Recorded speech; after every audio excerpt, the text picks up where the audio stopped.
Olá, amigos investidores! Sejam muito bem-vindos ao BPMcast, nosso podcast para tratar de assuntos de investimento no Brasil, no exterior, empreendedorismo, ou o que mais você quiser trazer aqui. Não temos assim um assunto específico, aqui a gente pode falar do que a gente quiser.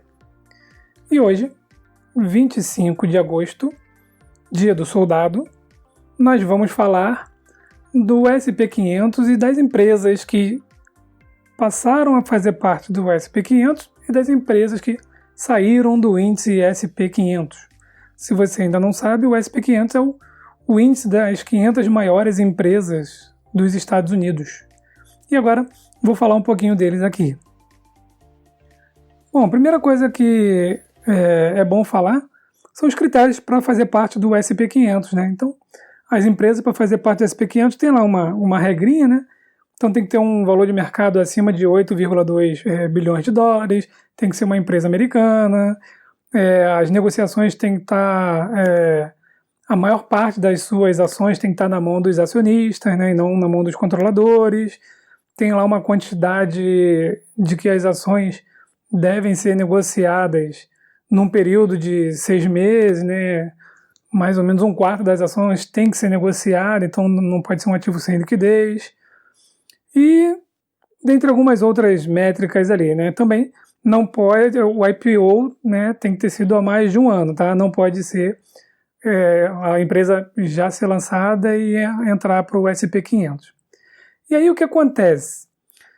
A gente teve aí a notícia de que a ExxonMobil, né, a Pfizer e a Raytheon Technology, né, elas saíram do índice SP500.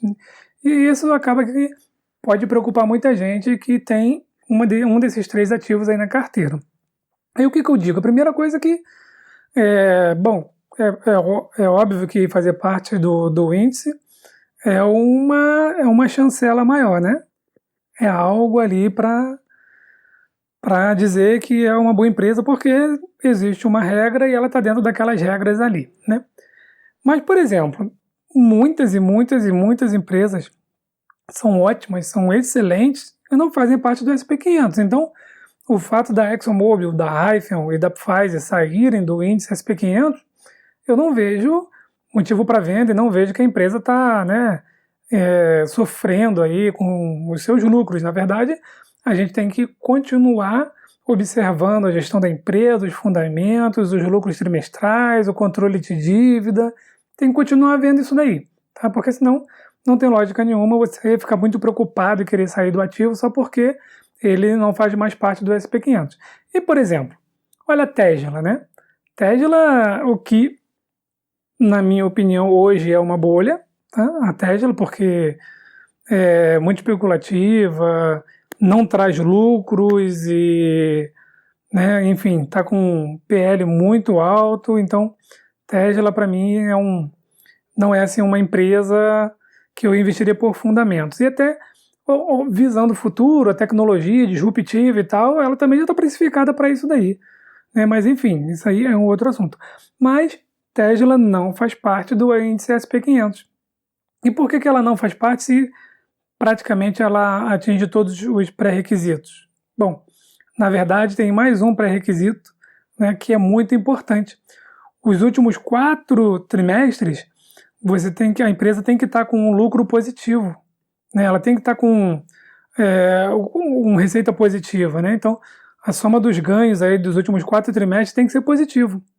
Então, a Tesla teve 3, né? Se eu não me engano, teve 3 e ainda não tem todos os pré-requisitos para entrar, mas é uma companhia que hoje está valendo em torno de 280 bilhões de dólares, né? Ela está entre as top 20, eu acho. Top 10 não está não, mas ela deve estar entre as top 20 aí, ou top 25 empresas mais valiosas aí dos Estados Unidos. Então, daqui a pouco ela entra lá, mas ela ainda não entrou. Em compensação, empresas menores do que a Tesla compõem o índice. E aí eu abri, então, um site chamado slickchart.com e lá eu vi atualizado, né, da data de ontem, do dia 24 do 8, todas as empresas. E fui olhar para as empresas depois de 450 e chutei uma aqui, e na verdade até aquela Unum, né, que é de seguros e que é aquela que eu estou colocando só os dividendos lá da carteira BPM High Dividend, ela também faz parte aqui do SP500. Tá? Se você não sabe a empresa que eu estou falando, é só dar uma olhadinha lá no vídeo da carteira BPM High Dividend. E aí eu, passando aqui o mouse, chutei e parei numa empresa que eu não conheço, né?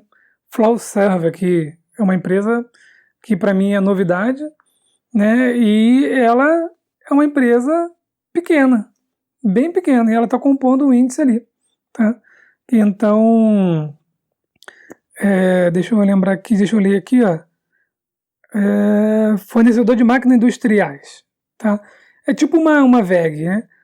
Fornecedora de máquinas industriais e ambientais como bomba, válvula, silo mecânico, a descrição aqui dessa Flowserve Corporation. Tá? Então, e para minha surpresa, eu fui olhar o valor de mercado dela e está em torno de 4 bilhões. Não está nem chegando a 4 bilhões. E aí eu fiquei na dúvida, né? Porque uma das regras é a empresa ter um valor de mercado de 8,2 bilhões. Então, não pesquisei muito a fundo porque dessa diferença e ela ainda está lá no índice. Mas o que eu quero mostrar é que tem empresas muito menores e que estão aí no índice SP500 e a Tesla não está. E agora a ExxonMobil, que também é uma empresa de mais ou menos 175 bilhões de dólares, não está mais no índice SP500. A Raytheon é uma empresa que fabrica equipamentos militares. Então, mísseis, só que também não está mais no índice SP500, mas ela é uma dividend aristocrat, assim como a ExxonMobil. Então, tá vendo? Olha só, a gente tem empresas que têm boa gestão por mais de 25 anos crescendo os dividendos, né? Sem deixar de pagar, que não fazem parte do índice SP500. Aí, o que a gente teve então? Bom, se alguém saiu, alguém entrou. E aí entraram lá a Amgen, que é uma empresa de biofarmácia, né, do ramo biofarmacêutico, que é algo aí que cresce bastante, né, tem muitas empresas. Eu fiz um vídeo mostrando 5 ótimas empresas e até me surpreendi, porque quando eu estava pesquisando para fazer aquele vídeo, eu descobri mais 2 empresas ali que vale o estudo, está anotado aqui para fazer mais para frente, né? Tivemos recentemente aí o caso da Biomarin, que estava subindo, né? Eu comprei ela e ela estava a 40 e poucos % na minha carteira de rentabilidade, mas aí veio aquela notícia, né? Eu fiz um vídeo, escrevi um post sobre isso, veio aquela notícia do FDA nos Estados Unidos, que disse que queria mais dados da fase 3, dos testes de um medicamento lá da hemofilia A. E aí ela caiu 35% em um dia, né? Então, não vejo isso como um problema, tanto é que eu aumentei um pouco de posição nela, já que ela ficou um pouquinho abaixo do preço que eu tinha comprado, do meu preço médio, né? Então, enfim, até aumentei um pouco de posição nela, acreditando nela por longo prazo. Então, essa Amgen que entrou, então ela também é uma empresa de biofarmácia, né? A outra foi a Honeywell. A Honeywell é uma empresa, digamos, do alfinete ao foguete. Então ela fabrica um monte de coisa. Você entra lá no site dela, você vai ver coisa de, né, de prédios, cidades, de farmácia, pesquisa, saúde, industrial, enfim, tem um monte de coisa que ela fabrica. E acabou que ela também entrou aí para a lista do SP500. E a outra que entrou, mais uma do ramo de tecnologia, é uma empresa que eu já pensei em fazer o estudo, mas optei por outras e agora eu vou fazer, porque é uma empresa boa e ela até está entrando aí de novo aliás, está entrando no SP500, né? Então ela deu uma subida ali na minha lista de estudos.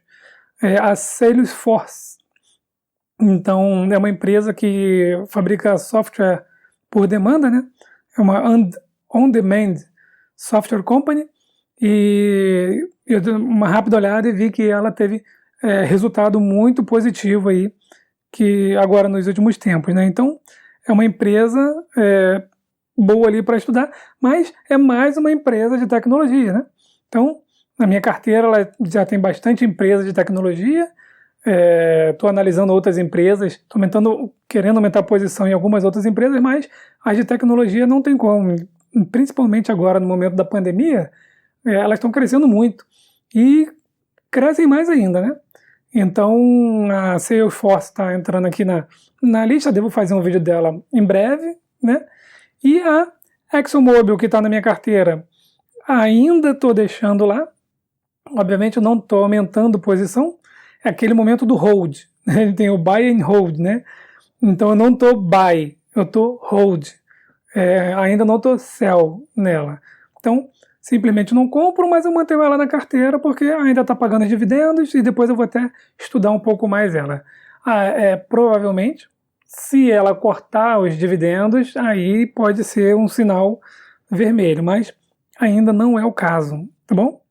E a Raytheon eu também não fiz o estudo ainda, mas já conheço a empresa, principalmente quando eu fiz o estudo das Dividend Aristocrats, né?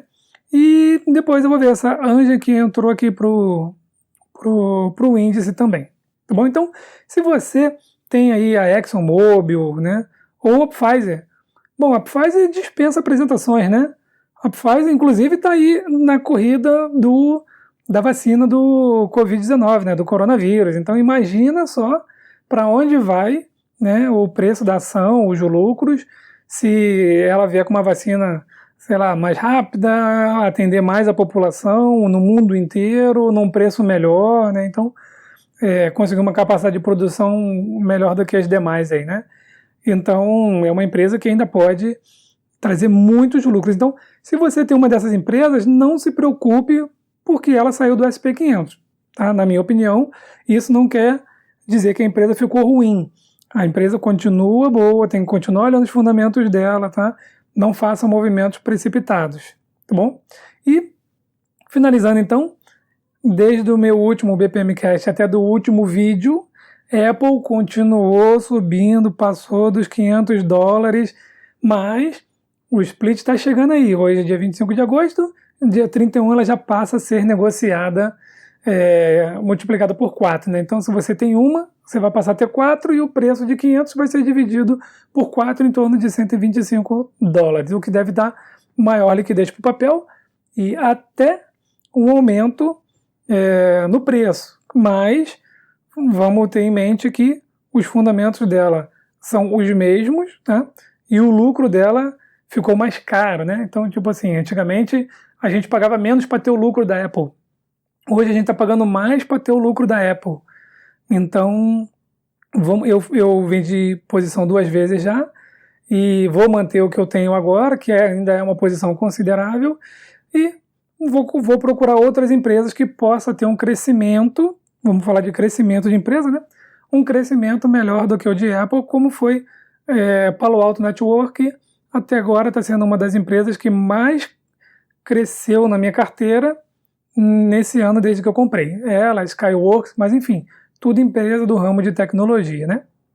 Então, é isso aí, pessoal. Se vocês têm dúvidas sobre isso daí, deixa aqui nos comentários a sua opinião também. Se você acha que ExxonMobil ou então a Pfizer, né? Ou então a Raytheon são empresas que a gente tem que ficar atento, abrir o olho, porque elas saíram do índice SP 500, coloca aqui os seus argumentos, e aí a gente vai trocando informação aqui, vai aumentando aí a base de dados e de comunicação e de conhecimento e experiência para quem quer investir no exterior. Por enquanto é isso, pessoal. Forte abraço a todos e até o próximo BPMcast.